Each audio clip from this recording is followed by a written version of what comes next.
Welcome to Wine Club. This is the playlist where I drink good wine while I whine about bad books. And today's offender is unfortunately just another person by Gillian McAllister. Not quite sure which pronunciation she goes by, so I'm just going to call her McAllister in this. Spoiler warning, I will be revealing major plot points and twists in this review. And like I say in all my reviews, this is solely about the book, not about the author as a person. I'm sure she is lovely. But let's go ahead and see what the book promised to be about first. There's a man out there. His weapon isn't a gun or a knife. It's a secret. Olivia, 22 years old, no history of running away, last seen on CCTV entering a dead-end alley, and not coming back out again. Missing for 1 day and counting. Julia, the detective heading up the case. She knows what to expect, a desperate family, a ticking clock, and long hours away from her daughter. But Julia has no idea how close to home this case is going to get. Because her family's safety depends on one thing. Julia must not find out what happened to Olivia, and must frame somebody else for her murder. What would you do? So I'm gonna say it. This is slow going. And I mean slow going. I fell asleep twice while I was reading this. Sorry, but it was, oh my god, the first half is so slow and so boring. And it seems I am not alone, as many other Goodreads reviewers kind of also cite how slow this is, especially in the first half. I will say after like the 65% mark, it does pick up. But I was so bored in the first half of the book. I was so bored. There are a lot of tedious inner monologues to read through, especially around like Julia, our detective's failing marriage, which she never really seems to learn from. It's just kind of resolved and things are fine, I guess, because again, we don't really see the progression of things changing. And yes, I am adding inflection to these sentences because it doesn't really make sense. This is a real slow burn, and there's a lot of repetition of things we already know and cryptic little hints peppered throughout this repeatedly. And that's not the only thing that's repeated. So this is my first McAllister read, so I don't know if this is her writing style or a stylistic choice, but a lot of words were repeated in a row. Like, one word would be repeated 3 times. And okay, fine, I'd be a lot more forgiving if it was like one character who did it and it was just part of their characterization or like a character flaw. But it doesn't matter whose character point of view we're in, they all use this writing style. Like, I've got some tabs to prove my point. So these are all from different characters' point of views, and this goes from like page 220 in my copy to page 231. So within 11 pages, I have 4 tabs that show this stylistic choice. It was too much. So like on page 220, definitely blonde, yes. Tall for a woman, a coat just like yours, but nothing else. Not enough, not enough, not enough. Not 4 pages later, we have, it'll have to be another hole in the plan. Just get him arrested. Just get him arrested. Just get him arrested. Page 228. And this nefarious illegal activity is for you, to find out what happened to you, to find out what Matthew meant by his regretful message. It'll be worth it. It'll be worth it. It'll be worth it. Page 231. I haven't got enough time. I haven't. Again, it's too much for like all these different characters to have that. And again, that was 4 different sections within 11 pages. That is way too much for that stylistic repetition to be happening. It was so annoying. Also, do not turn reading this into a drinking game. or you will die within 10 pages if your drinking phrase is all right. Like, the repetition of the 3 words, everyone is always asking all right or saying all right. And I get it. This book is set in, I don't even know if it's London, it's England somewhere. So I understand that that is a way that a lot of British people will greet each other instead of saying, like, how's it going? It's just, all right. But, like, it was too much. Everyone was always using it. I should have turned it into a drinking game, and then maybe I would have fell asleep 4 times while reading this. But back to it being slow.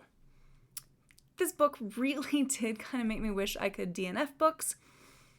It did not get interesting until pretty much page 200.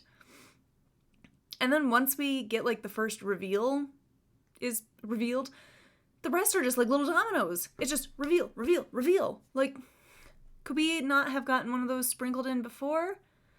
So once we start getting to all the reveals, so we know that Julia is hiding a secret, and we find out that essentially her daughter was defending herself against someone who was trying to rob her, and I'm pretty sure she, like, jabbed her keys into his throat and ended up killing him. Like, he didn't die immediately. He went to the hospital, and then because he didn't take care of his wounds, he was killed. And so that's the secret that Julia is hiding. So she has been told to frame this other guy for Olivia's disappearance, because, spoiler alert, we find out Olivia's not a real person. And part of her hiding that, she was investigating this missing persons case for this woman named Sadie. So we kind of get this point of view from this character named Lewis, who we're set up to believe Lewis is Olivia's father, because we're not really, in his sections, he's talking in second person point of view to his daughter, which again, with what we know, we're led to believe is Olivia. Nope. Lewis is pissed that the detective, that Julia had never found his daughter Sadie, so he created Olivia to go missing as well, and, like, did all of this, like, internet creation, so that way Sadie's ex-boyfriend would be set up for Olivia's murder. It's a very complicated plot for something that was so boring for the first half. So, again, we find out that Lewis is the one who is blackmailing Julia because he's kind of a weirdo who was pissed that she wasn't finding his daughter, even though she was doing her job. So he was just being a real weirdo and following her around, and saw her talking to Zach, Zach's brother. Zach is the guy that her daughter ended up killing, made an alliance with Zach's brother. And then, yeah, Lewis is the one who stole Olivia's identity and just made the whole thing up to frame Sadie's ex-boyfriend, Andrew, who is now going by the name Matthew. And then at the end, we find out, nope, Sadie is still alive.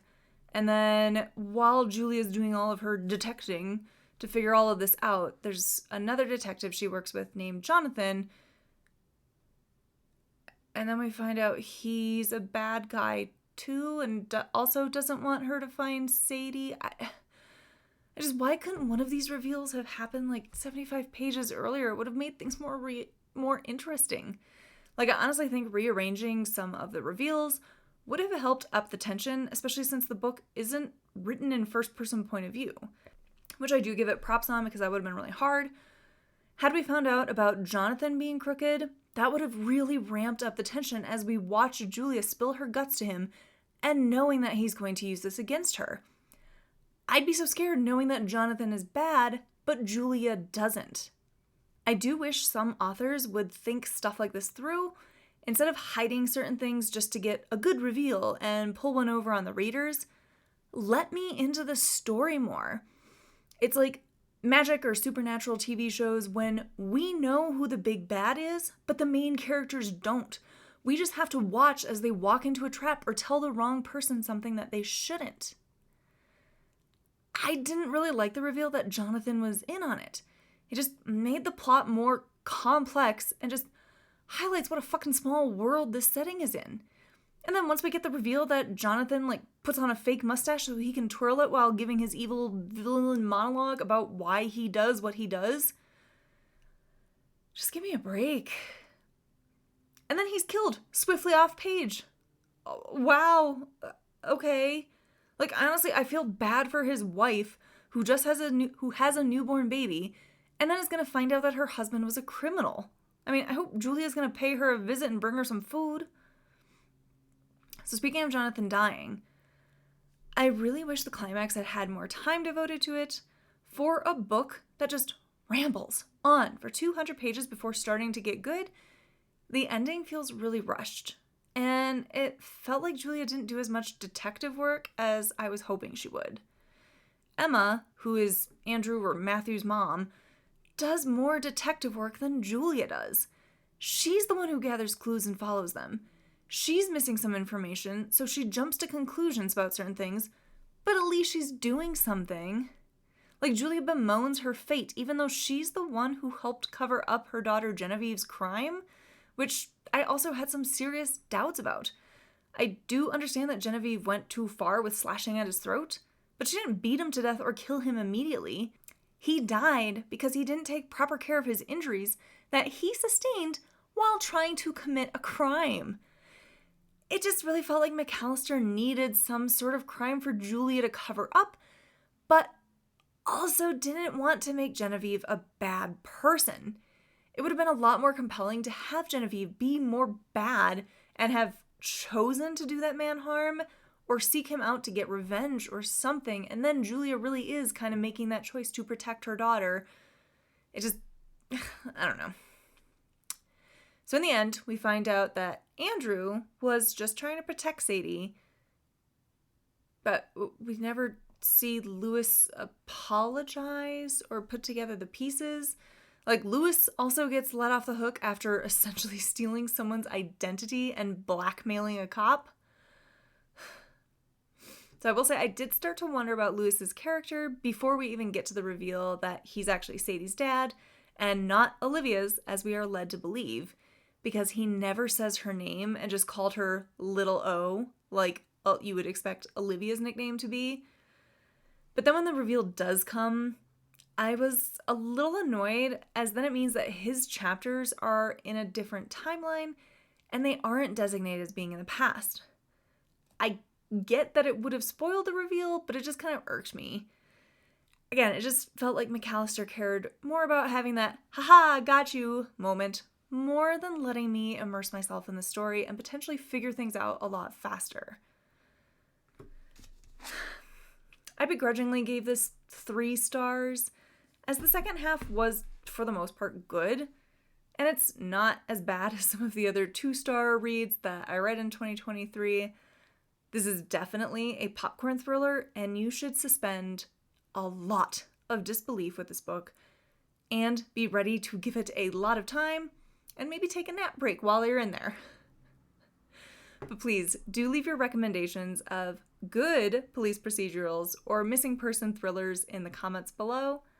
Otherwise, I will see you next time at Wine Club.